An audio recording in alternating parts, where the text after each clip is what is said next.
This morning we're going to be continuing in our study of the book of Ruth. We're in chapter 3, and if you're familiar with the book of Ruth, you recognize that this is an exciting chapter, to say the least. As we endeavor through this, I hope it will cause you to delight in the love of God.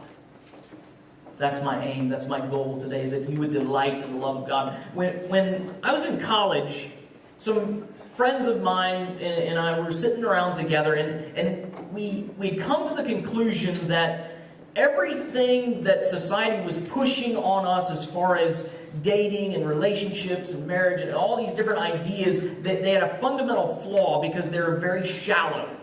They're all founded upon the emotional plane with very little deep commitment, deep connection that was intertwined. And so my friends and I were sitting there talking, we were discussing, trying to figure out how do we make biblical decisions when it comes to relationships. And keep in mind, we were, late teens, early 20s, trying to solve the problems of the world. And so we're sitting around in a dorm room in college, and we had this idea. It's kind of like a chop block.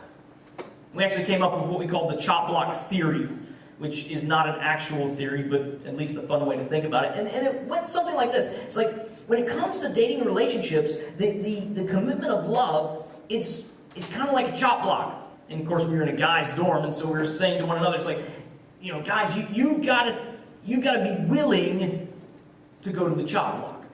In other words, there's got to be a plan for you to express your desire and intention in a relationship with a young lady. We talked about this chop block theory, and we talked about the idea that the emphasis needs to fall on the initiative on the guy, not this third grade, do you like me, I might like you, if you like me, circle yes or no and pass the note type thing. We were trying to break away from that idea, and so in this chop block theory, the way it kind of ran is that you, as a guy, you would say, all right, this is the young lady that I want to talk about a relationship with. And so you initiate it, you talk about it, and you then say, this is what I think, this is how I feel. You lay your head down on a chop block and you give her the knife or axe, whatever picture you desire, and she can either end it right there, and you're done, or she can lift you up and continue forward. The chop block theory. It took both planning, thinking ahead, as well as risk. There was both strategy and a price. My wife got wind of this theory prior to my taking her out on our first date together, and she got wind of it. And I happened to go to one of those restaurants that serves the bread on like a big cutting board with a big knife kind of stuck in it. We were there, and she had gotten wind of what I was planning to talk about, because I believe her father told her after I'd called him long distance to find, he's sitting here, so I'm embarrassing him briefly. And so she had gotten wind of this, and she said, as I, kind of hemming and hawing, trying to figure out what we were going to talk about in the meantime until I got to the whole reason why we had gotten to the restaurant. And she said, wait. And she took the bread, and she took the whole loaf and put it on her little plate. She slid the block over to me and held the knife. Said, what do you want to talk about? True story, you can ask her. But yet, this whole declaration of love took both strategy and risk. It took both planning and willing to look at the price. This morning in Ruth chapter 3, I want us to recognize that there is both a strategy and a risk of love. There is both a planning and a price of love. Remember, the book of Ruth is set in the time of the Judges. The Judges, if you remember from reading of the book of Ruth, reading of the book of Judges, or the last couple of weeks being here, the Judges was not the glowing time in the history of the nation of Israel. This was a time where the main theme was everyone was doing what was right in their own eyes, which is, you caught the drift, that's not a good thing. The judges, many of whom we see as champions of the Old Testament, people like Gideon and Samson and Ehud and these different characters, these are champions of the Old Testament. But when you actually read their stories, you're sitting there scratching your head saying, we read these stories to children and say, be like Samson? Yeah. If you read the story of Samson, I don't want my sons to be like Samson. nestled in this is the story of Ruth. Ruth begins by saying, it was in the days of the judges. Ruth is in many ways a tragedy that turns into a story of redemption. Naomi, married to Elimelech, moved to Moab in time of famine. Moab was not where you wanted to be if you were an Israelite. Moab had a storied history that began in great sin and continued to plague the people of Israel through drawing them away from faithfulness to God. Moab was not the place an Israelite should go, but in time of famine, Elimelech said, let me take my family to Moab. They might have food there. And so Naomi and Elimelech and their 2 sons moved to Moab. As soon as they get there, shortly thereafter, Elimelech dies. Naomi, left with her 2 sons, soon sees them married to Moabite women. And you think, well, this is good. But remember, she's a Jewish mother. She doesn't want to break the law in her family. And for her sons to marry people outside of the nation of Israel was not allowed in the law. That was because every time we see that take place in the Old Testament, virtually every time it leads people into idol worship. Even Solomon, the wisest man who ever lived, could not escape being married to someone outside of the nation of Israel and falling into idol worship. And so this is where we find her. And then it goes from bad to worse because Naomi then loses both of her sons and she's left there in a foreign land with 2 foreign daughters-in-law. And she sees the bitter hand of God moving against her. She sees the bitter providence of God against her in her life. And she tells her daughter-in-laws, saying, I'm going back to Bethlehem. I'm going back to my home. Go back to your homes. Start again. Hit the reset button. Try it over. May God deal kindly with you as you go. Through a series of pleading, Orpah, the other daughter-in-law, decides to go back to her parents' home. And Ruth says, I'm going with you, Naomi. Making one of the strongest declarations we find in the Old Testament of faithfulness and love. And Ruth clings, literally the word is clings to Naomi. And they go back together to Bethlehem. They begin this life over again. When they get to Bethlehem, they get 2 massive needs. One is food. Remember, these are 2 widowed ladies. They lived in a culture where their livelihood, their safety and security depended upon men in their family caring for them. These 2 widowed ladies were in a scenario where it wasn't like they could just go get a job. Rather, they were left to take whatever they could find. And so Ruth, in her industry, in her desire to provide for herself as well as Naomi, says, I'm going out to reap in the fields. The law had given a provision that strangers in the land, as well as those who were poor, could go and glean the corners of the fields. The owners of the lands were not to glean all the way to the edges, rather to leave that to care for those in need. And so Ruth just so happened, as the language of the text tells us, to fall into the field of Boaz. And here in chapter 2, we met Boaz, a man of godly character, a man of great conviction, a man who was cut above the rest. And he deals kindly, in grace and mercy towards Ruth. She's heard the story of her declaration of faithfulness to Naomi. And he deals graciously with her, giving her over and above what she should have deserved. And invites Ruth to come every day to stay in his field, to glean, to harvest in his field. Every day, don't go anywhere else. Come here. I will protect you. I will provide for you. We get to the end of chapter 2 and we realize that the harvest season is ending.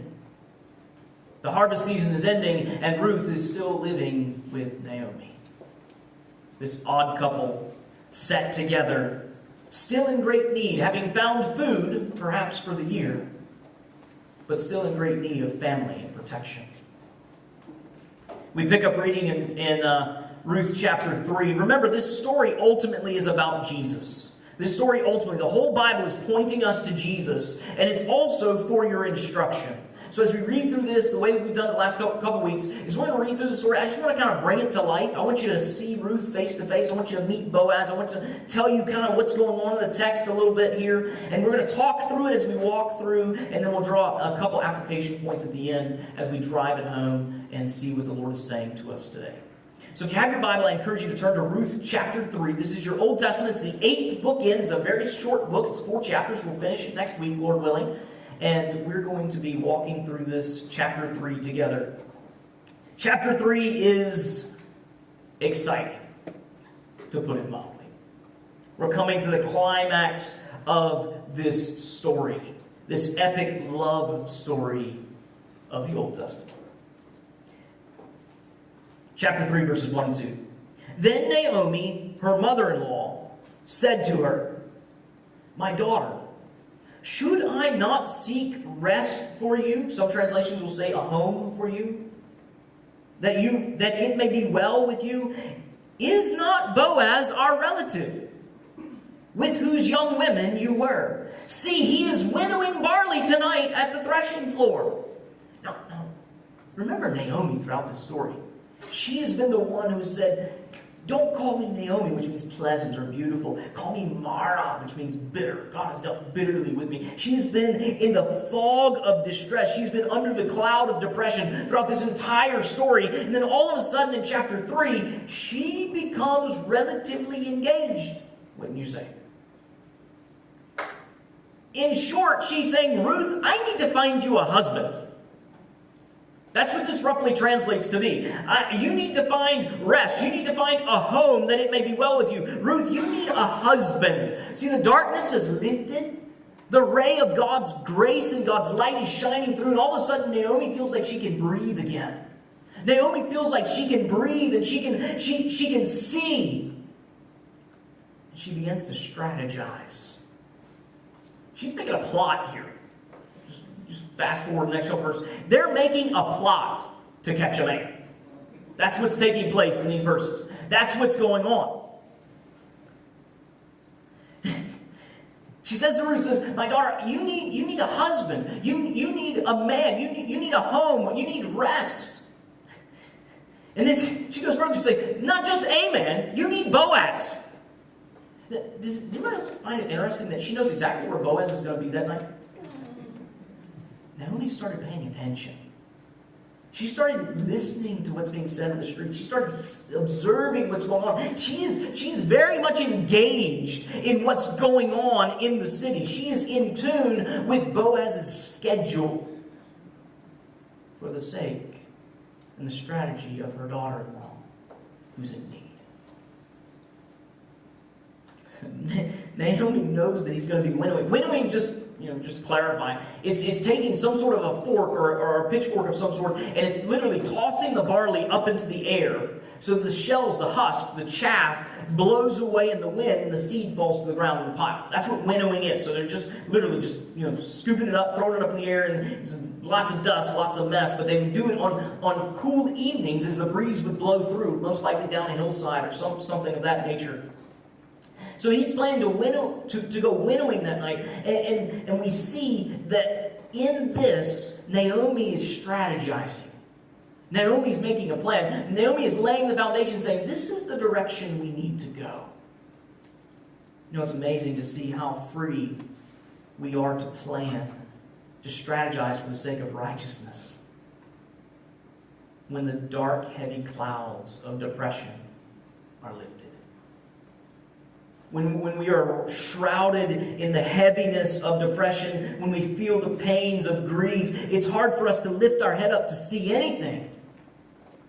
But when it starts to break, all of a sudden, the freedom to breathe, the freedom to plan, the freedom to strategize, to see what God is doing, comes into clear focus. Continue in verses 3 through 5. These are Naomi's instructions to Ruth. Wash therefore and anoint yourself. Put on your cloak and go down to the threshing floor. But do not make yourself known to the man until he has finished eating and drinking. But when he lies down, observe the place where he lies. Then go uncover his feet and lie down, and he will tell you what to do. And she replied, All that you say I will do. This is, especially to the Hebrew reader, this would have been shocking. Naomi wants a husband for Ruth. And not only does she want a husband for Ruth, she wants Boaz for Ruth. And she also has a plan to put Ruth with Boaz in a relatively isolated scenario. Naomi is telling Ruth to wash and put on her best clothes. And this is not just, Ruth, you smell because you've been working in the fields, you need to go take a shower. This is far more than that. Nor is it simply she wants Ruth to look her best so that the physical attraction might help with the process. That's not the main thing in view. Rather, there's an interesting parallel that we see of this language in 2 Samuel. 2 Samuel, you'll remember, records both the triumphs and the tragedies of King David. Shortly after King David's sin with Bathsheba, we see that Nathan the prophet comes and said, David, you're the man. Not in a good way. David, you've sinned against God. And the punishment for this would be the child that David and Bathsheba had conceived was going to die. And David began grieving and weeping over this. And they finally came. The child passed away. And then David, in verse 20 of chapter 12, said, Then David arose from the earth and washed and anointed himself and changed his clothes. And he went into the house of the Lord and worshipped. And then he went to his own house. He asked, they set food before him, and he ate. What we see here is the parallel is that David's time of mourning had come to an end. So what did he do? He washed himself, he put oil on, and he changed his clothes. Where has Ruth been for the last number of years? Perhaps months, years, we don't know exactly the time frame. She's been in mourning. She's lost her husband. She's been in grief. She's been unable to come out with joy because she has lost her spouse. And Naomi is looking at Ruth and saying, Ruth, your time for mourning is now over. Go clean yourself up. It'll help with the smell too. But go clean yourself up. The time for mourning is now over. The end of mourning, it's time to move forward. And notice the instruction. Ruth is to sneak down to where Boaz is working and wait until he settles down for the evening and lies down to go to sleep. No, the language here is not saying it's waiting until he passes out drunk. That's not what this is saying. But rather, the custom would have been for them to work and then to have a meal and then to lay down and sleep. That's what they're talking about here. That's the picture. So what Naomi tells Ruth to do is to go down there, keep an eye on him, and then, once he falls asleep, you're to go, and we read in verse 4. But when he lies down, observe the place where he lies, and then go and uncover his feet and lie down. Then he will tell you what to do.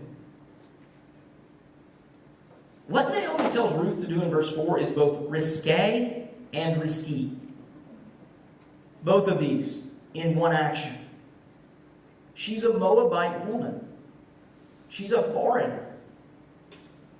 She's going to an Israelite man, pulling back the blanket from his feet at night without his knowledge, and just waiting there to see what he's going to do. This is not standard operating procedure.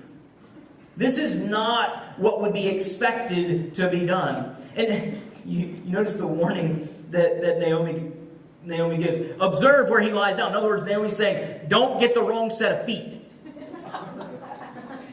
Don't get the wrong set of feet. Observe where he lies down. Keep a close watch, because if you get the wrong set of feet, this is going to go really bad really fast. Naomi is trusting entirely in the godly character of Boaz, as has been demonstrated earlier in the story.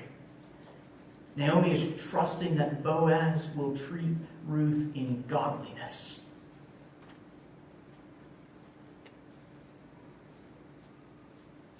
And Ruth agrees to this plan. She agrees, realizing that she's putting herself out there on the line to carry out this plan. Verses 6 through 8. the tent she builds. So she went down to the threshing floor and did just as her mother-in-law had commanded her. And when Boaz had eaten and drunk, and his heart was merry, he went to lie down at the end of the heap of grain. Then she came softly and uncovered his feet and lay down. At midnight, the man was startled and turned over, and behold, a woman lay at his feet. It's quite the story. There is zero indication, and we'll see this throughout the rest of the chapter, that there was any immorality or impurity in any of this. Yet the language does communicate a great intensity in the scene that we are observing here. Ruth has been watching from the shadows, perhaps from kind of behind a rock, just watching from a distance as he's winnowing, he's working, and then watching as he eats and relaxes for the evening, and then as he lays down and goes to sleep, she's watching this entire thing from a distance. How long do you think she waited before she was convinced he was asleep? I just read this, I have questions, and I was like, did he just lay down? She immediately went. Well, that'd be kind of crazy. There were probably other people in the region who were winnowing as well. Did you wait till she didn't hear any sound other than crickets or snores? How long did she wait?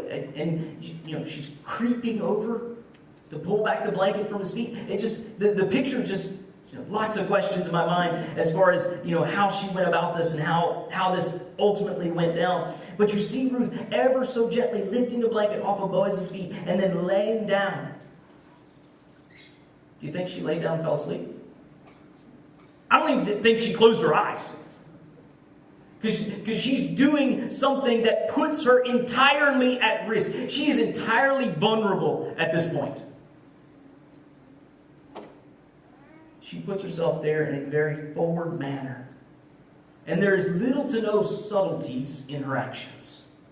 There's little to no question of what she is there doing. Her actions depict clearly that she is seeking a marriage relationship with this man. Perhaps the breeze picks up or the temperature drops a degree or two. Boaz's feet get cold, I would imagine. They didn't really have socks in that day. He turns over a little bit, bumps into somebody. What is this?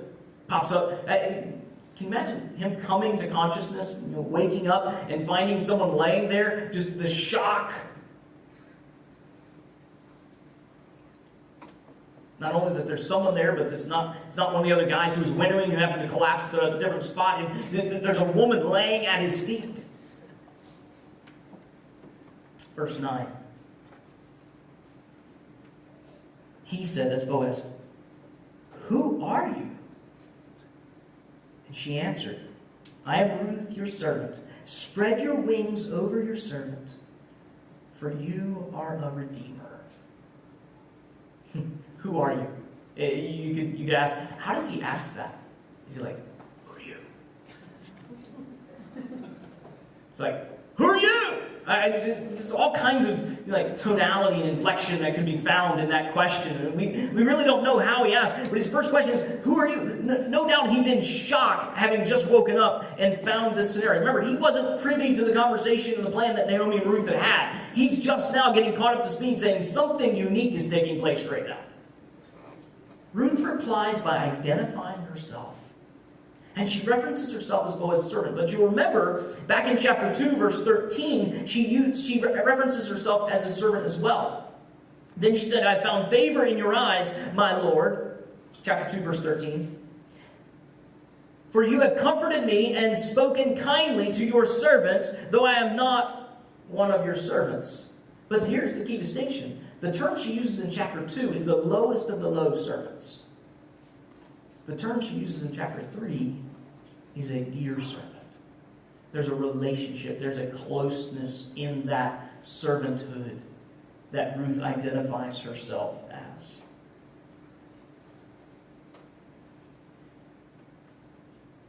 Then what we see is Ruth going off script.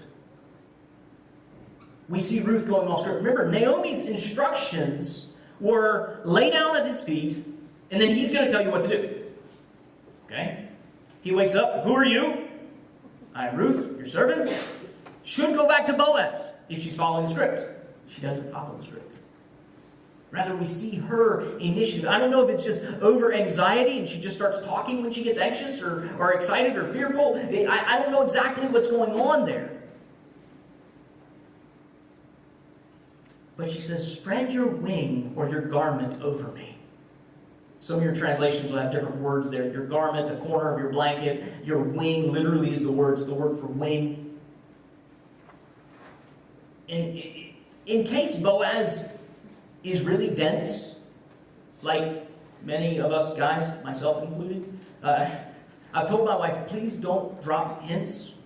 Please don't leave clues because I'll miss it. Just tell me straight out what you're thinking, what you want, because that helps me understand. Just in case Boaz is a little dense like many of us and doesn't catch the hint, Ruth is saying, please marry me. Chapter 2, verse 12. Boaz is pretty much offering a blessing or a prayer over Ruth, saying, the Lord repay you for what you have done, and a full reward be given you by the Lord, the God of Israel, under whose wings you have come to take refuge. And you almost see Ruth saying, Boaz, you prayed that I would find refuge under the wings of God.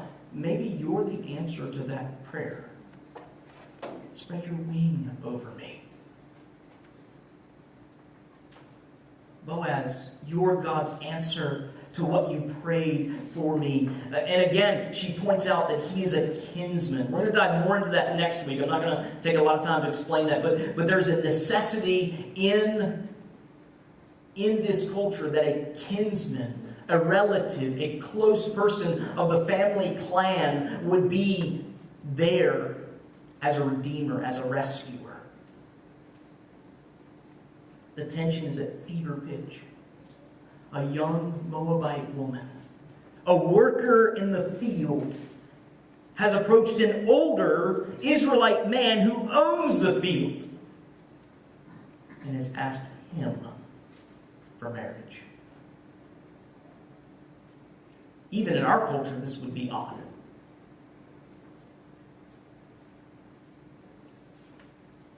How long do you think it took Boaz to respond? You sit there and it's like, Boaz is just waking up? Who are you? Hey, I'm Ruth. I want you to marry me. How long do you think it took him to respond? I don't know exactly how long. The text doesn't really indicate, but I can guarantee you this. Ruth thought it was an eternity.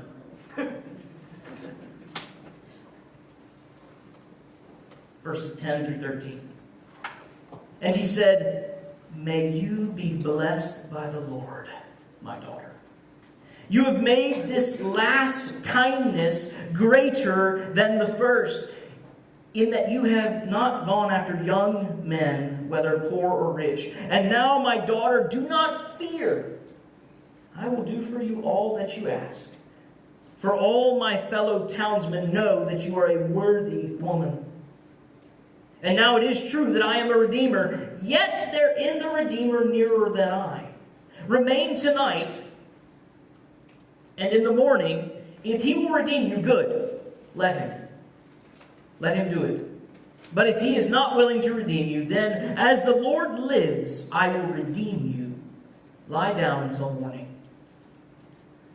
The godly character of Boaz, just as Naomi desired and anticipated, comes shining through.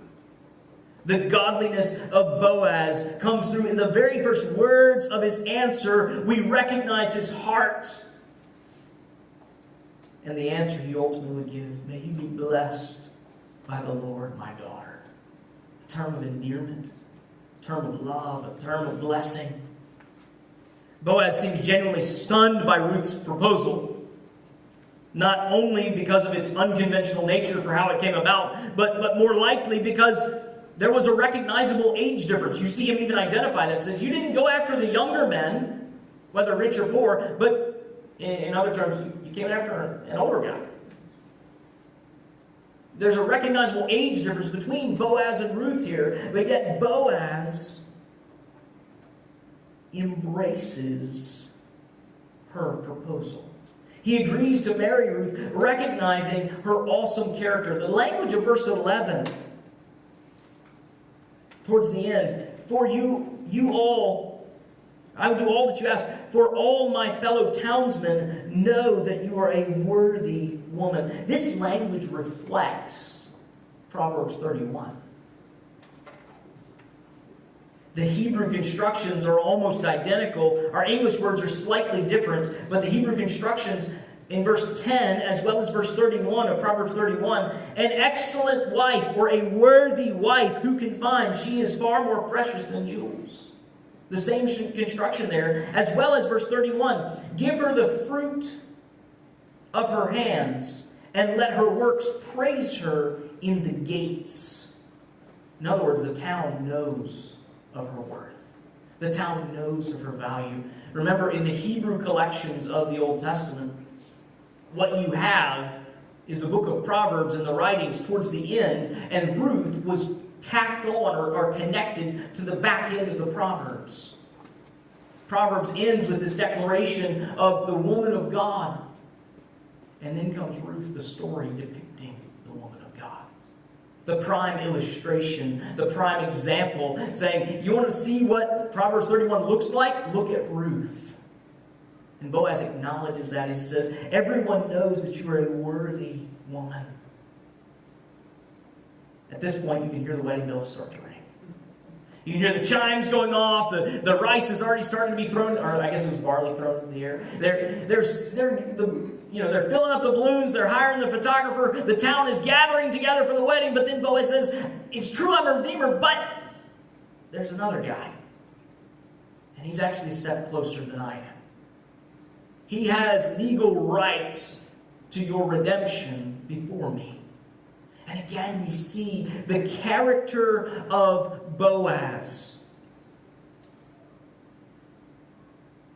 We see the character of Boaz revealed in the fact that he will not circumvent the law. He will not go around what is right to do. But yet he gives Ruth the promise, one way or another, you will be redeemed.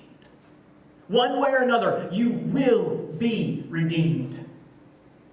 If he won't do it, I certainly will. It's pretty much the way he says it. For her protection, tells her to stay the night. It would have been unsafe and unwise for her to venture home at this point from out in the fields back to Bethlehem in the middle of the night. That would have been unsafe for a lady to walk by herself in that. And we see these two deeply in love and maintaining purity as they wait and trust God for their future.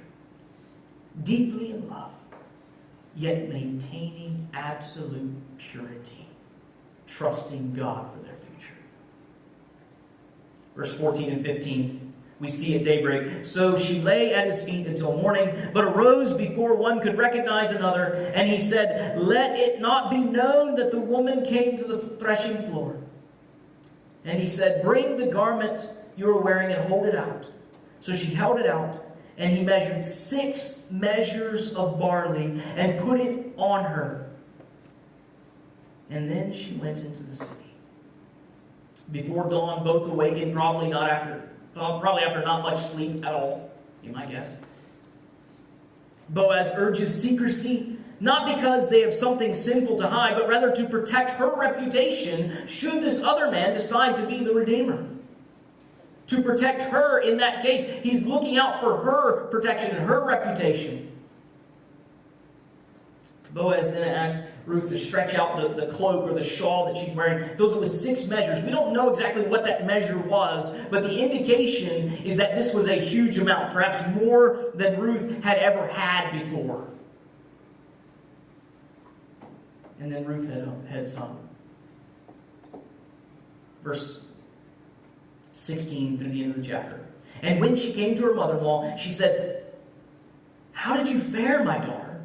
Literally, who are you, my daughter?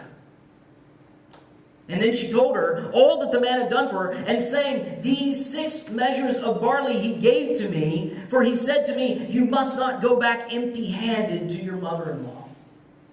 She replied, "Wait, my daughter, until you learn how the matter turns out. For the man will not rest, but will settle the matter today."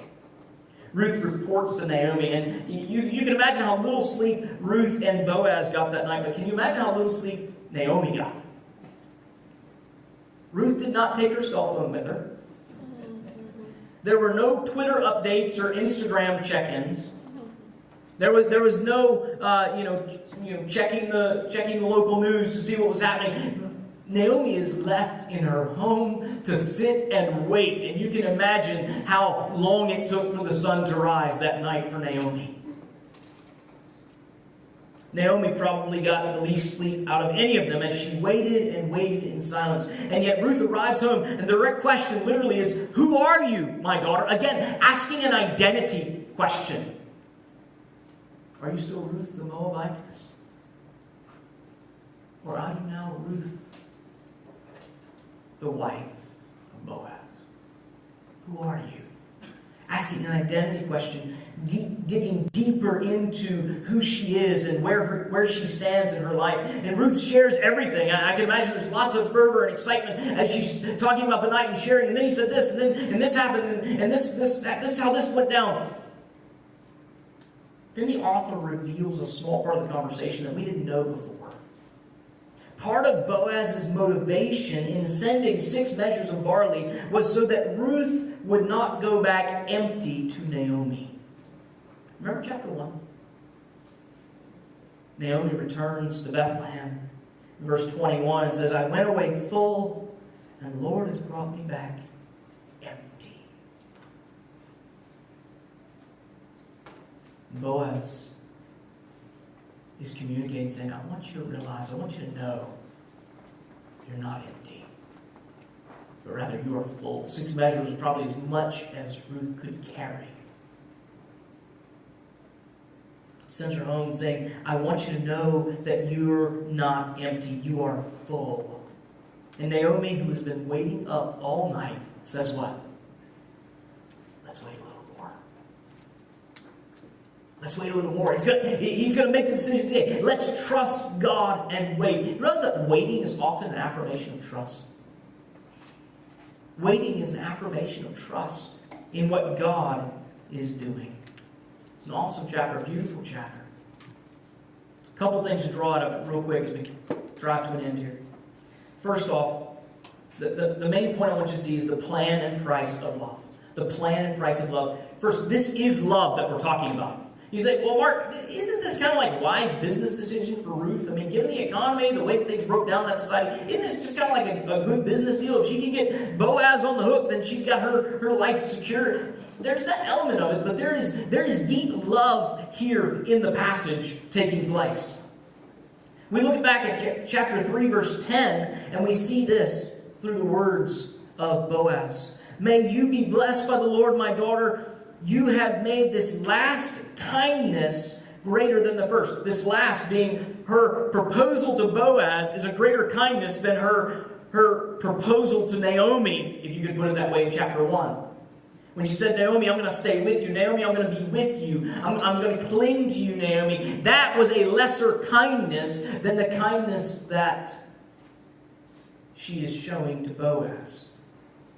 This word kindness occurs all over the Old Testament, but 3 places here in the book of Ruth. In chapter 1, verse 8, when Naomi is speaking to Ruth and saying to both her and to Orpah, go, each of you return to your mother's house. May the Lord deal kindly with you as you have dealt with the dead and with me. And then chapter 2, in verse 20, again, Naomi speaking after hearing the report of Ruth's success in the field. And Naomi said to her daughter-in-law, may he be blessed by the Lord, whose kindness, the Lord's kindness has not forsaken the living or the dead. And now we see it out of the lips of Boaz, speaking of the kindness that Ruth has revealed.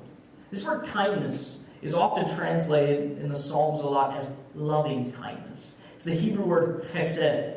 It's deals with the covenant love of God. It deals with faithfulness and enduring compassion. It deals with never giving up, never quitting, never going away, abiding, deep, faithful love. And Boaz is recognizing this in Ruth. So much of the talk about love in our culture is extremely superficial.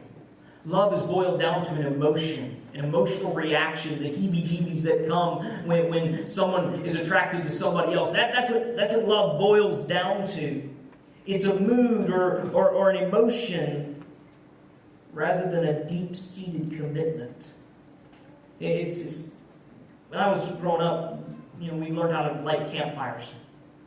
And, you can make a spark pretty easy if you get the right pieces together. You can make things spark, you can make a little smoldering, a little flare of light, and make things pop. But unless you build it right, you're not going to end up with a campfire that's going to last all night. The deep-seated loving kindness that we're speaking of here is the firmly built and set up love that's going to burn for life. It's not the flash that comes and fades. You see, the Hesed love is a deep and lasting love. It's not determined by changing winds or moods. This love is rooted in a decision to love as much as an emotion for it. Young people, in your search for a spouse, don't be duped by the society's paltry display of love. It's often a better depiction of lust than of love. Look for someone to whom you can give your love and from whom you can receive it. This story is centered on love. We see also there's a plan of love. Naomi is full-fledged in the we're going to get Ruth hitched mode in this chapter. Naomi is actively plotting and planning with Ruth for Ruth's good and joy in a marriage with Boaz. And Ruth embraces Naomi's plan and then expands upon it. We see in her reaction when Boaz begins speaking. We see Boaz as a man who plans, whose plan for love is centered on doing what is right, doing what is honorable. Boaz is not going to circumvent the law or the customs of his day, but rather to pursue marrying Ruth by the right channels. There's going to be no conspiracy that overshadows this marriage from its beginning. It's going to be something that is above board, something that is righteous and right, is celebrated by the community. And as part of Boaz's plan for love, it's a plan for purity. It's a plan to pursue purity. We see Boaz as a man of impeccable character because his plan for love was a plan centered on doing what is right. For us, we need to strategize the best ways to show love. As we seek to love those in our family, for those married, those whom you are married, to whom you're married, your children, loving your neighbors, we need to plan and strategize for the best ways to show love. An example of this happened just this past week as the group that meets on Tuesdays for Bible study had the opportunity. They recognized a need, and they planned together and worked together to meet that need in a massive way. And we saw that plan and that strategy of love fulfilled yesterday as they were able to bless 2 young ladies with some needs that they had. We need to dream and plan about how to share Christ and serve people and love the people here in our community and in our society. Many people engaged in missions, their whole job is to plan how can we love these people and strategize to reach these people. There was a missionary recently, within the last 10 years, who was seeking to reach a tribal group in the desert portions of Egypt. And he recognized that the way that this group lived, they were kind of nomadic in a lot of their traditions, and they boiled their meat in the ground, so it was always mixed in with a lot of sand. And what happened over time is their teeth were just dissolved away. Their teeth just dissolved because of all the grit and sand that they would eat continually throughout their life. And he recognized these people need dental help. And so his plan for reaching them, his strategy for showing them love, was he got a degree as a dentist. And got a mobile dental unit that he would drive out across the desert to find these tribes and serve them through this medical help so that he could reach them and love them with the gospel of Jesus Christ. We need to plan and strategize our love. We need to plan to do it right. And how easy would our decision making be if we were like Boaz and just convinced that I'm going to do the right thing? That eliminates so many decisions we make. Is it wrong or is it right? Okay, I'm going to do the right thing. That's easy. If we are convicted and convinced to do the right thing, that will drive our lives in such a healthy, God-glorifying way. Your integrity, your purity, your witness all hang on you planning to love and planning to do right.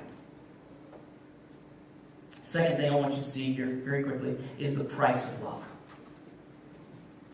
In Naomi, we see her risking everything. Her reputation, her future hopes on this plan for Ruth to get married. Ruth, in many ways, is risking even more because not only is it her reputation and her standing and her ability to reap in the field later on in the coming harvest, but it is her very own safety and health in going at night out to the fields as a woman by herself. She could be susceptible to violence, to abuse, to public shaming.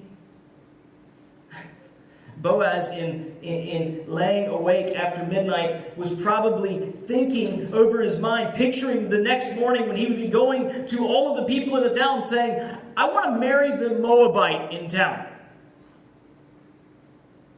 In this culture, that would have been a type response. She's not an Israelite. What are you thinking? She's a worthy woman. She's a woman who embraces the character of God. When we love, we necessarily open ourselves to vulnerabilities. There is a risk and a price that comes in the expression of love every time. To love others will cost you something. It will cost you your energy, your resources, your emotions. The price and the risk is real, but not prohibitive.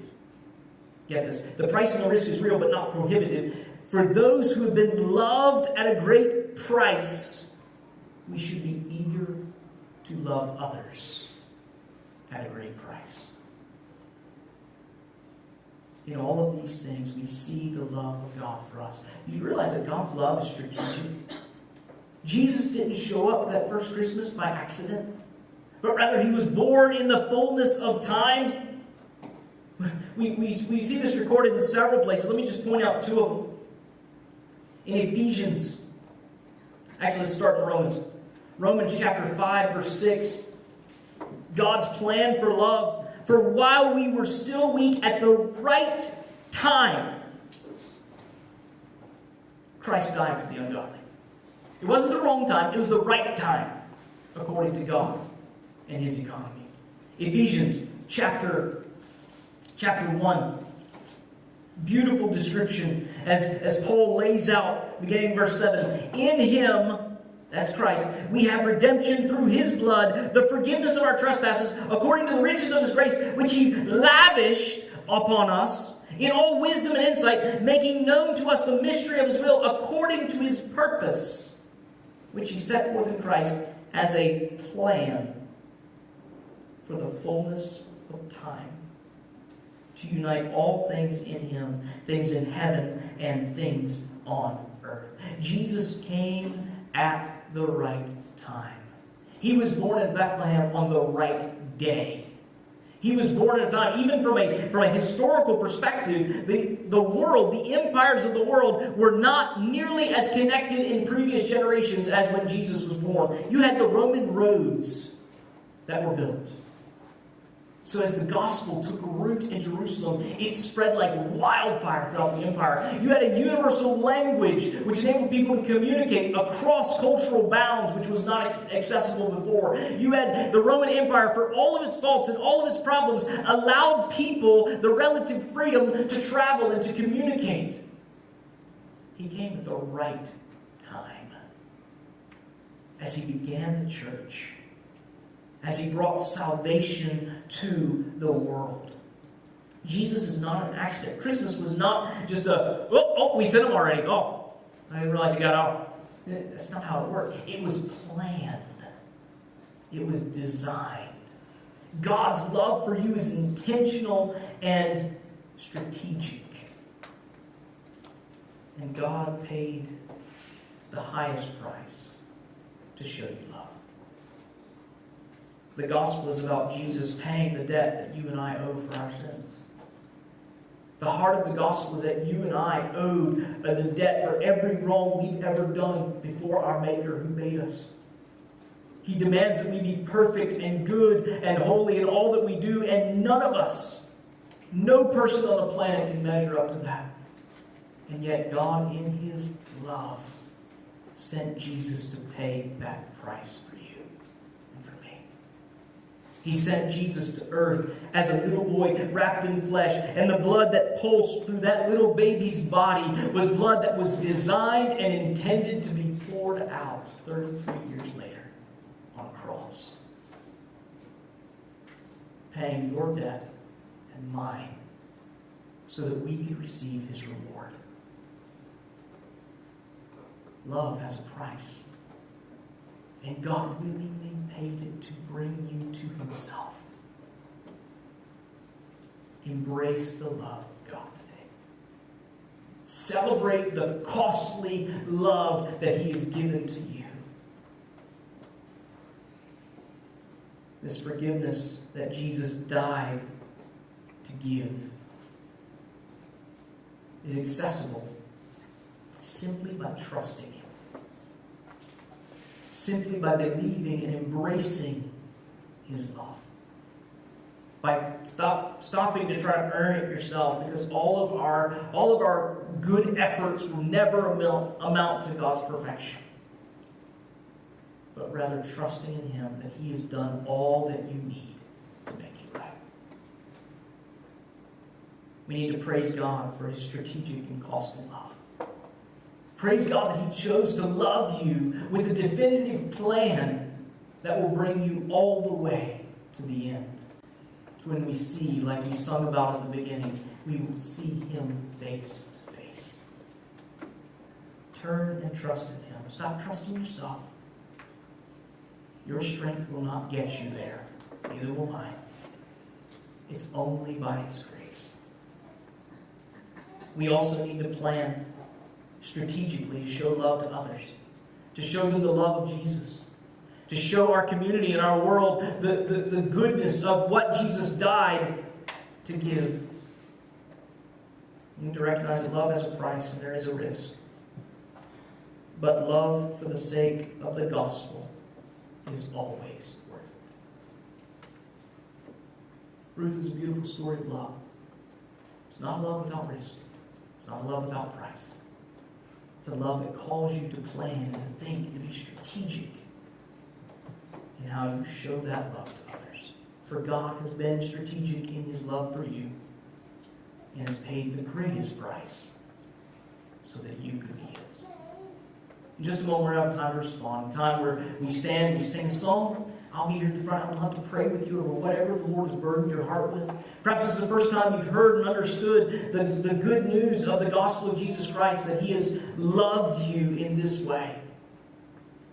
Perhaps you need prayer over something else in your life, a struggle, a challenge that you're having. Whatever it is, I'll be delighted to encourage you and to pray with you. Here in just a moment after I pray, we'll have this time to respond. You deal with what God has laid upon your heart as we sing. Merciful God, thank you for today. Thank you for your great, great love. Thank you that you have loved us so deeply and profoundly that we would be brought to you, forgiven of our sins, and made right for all eternity. Father, I pray that we here in this room today would celebrate and embrace your love. God, be magnified as we seek to be a people who love both strategically